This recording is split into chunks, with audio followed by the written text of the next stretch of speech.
Монголын ерөнхий хорооны дарга Содон Цэрэн энэ 7 хоногт байнгын хороо болон улсын хурлаар хилэлцэх сонгуулийн тойрог мандатын тоог шийдвэрлэх асуудлаар мэдээлэл хийлээ. Тэрээр санал авах өдөр 6 дугаар сарын 29-ны өдрөөр тойргийн дугаар нутаг дэвсгэрийг тогтоох асуудлыг энэ сарын 31-ний дотор шийдэхийг сонгуулийн ерөнхий хорооноос хүсч саналаа хөрвүүлсэн байгаа юм а. Сонгуулийн тухай хууль бол улсын хурал ерөнхийлөгч аймаг нийслэл сум дүүргийн иргэдийн төлөөлөгчдийн хууль гэсэн 4 хуулийг нэгтгэсэн хууль байгаа. Сонгуулийн сурталчилгаа тов тогтоосон өдрөөс 18 хоногийн өмнөөс эхлэх тул 6 дугаар сарын 11-ээс нэр дэвшигчид сурталчилгаагаа эхлүүлэх юм а. 6 дугаар сарын 17, 18, 19 тэг 7-оос 22 цаг хүртэл гадаадад оршин суугаа иргэдийн 6 дугаар сарын 28-ны тэг 9-өөс 22 цагийн хооронд зөөврийн битүүмжилсэн хайрцгаар өндөр настай хүнд өвчтэй хүмүүсийн 29-нд үлдсэн хүмүүсийн саналыг тэг 7-оос 22 цаг хүртэл тус тус авахар болж байгаа юм а. Энэ сонгогчдын нэрийн жагсаалт бол бас бэлэн болсон байх ёстой.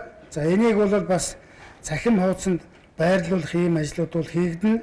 За мөн бол зурагт болон ухуулах хуудас байршуулах байршлыг тогтоох энэ ажлыг бол сум дүүргийн иргэдийн хурлын төлөөлөгчдөд тогтоохоор ингэж хуульчилсан. За 4 сард хийгдэх ажлууд гэх юм бол аймаг нийслэлийн сонгуулийн хороог бол байгуулна. За аймаг нийслэлийн сонгуулийн хороог бол сонгуулийн ерөнхий хороо байгуулна.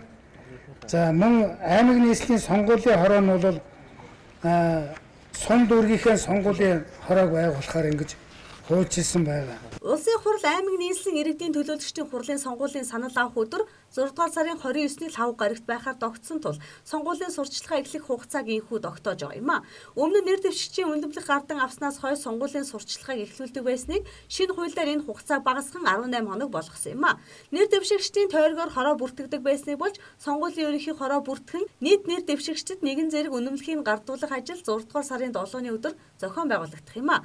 Мөн нам эвсэл нэр дэвшигчдийн сонгуул зарцуулах зардлын дээд хэмжээг 3 дугаар сар тогтоохоор болсон. Өмнө нь энэ хэмжээг сонгуулийн ерөнхий хороо тогтоодог байсан бол энэ удаад үндэсний аудитын газраас тогтоохоор шинэ хуулинд заачилан өгчээ. Өдрийн тойлд уян мэдээллээ.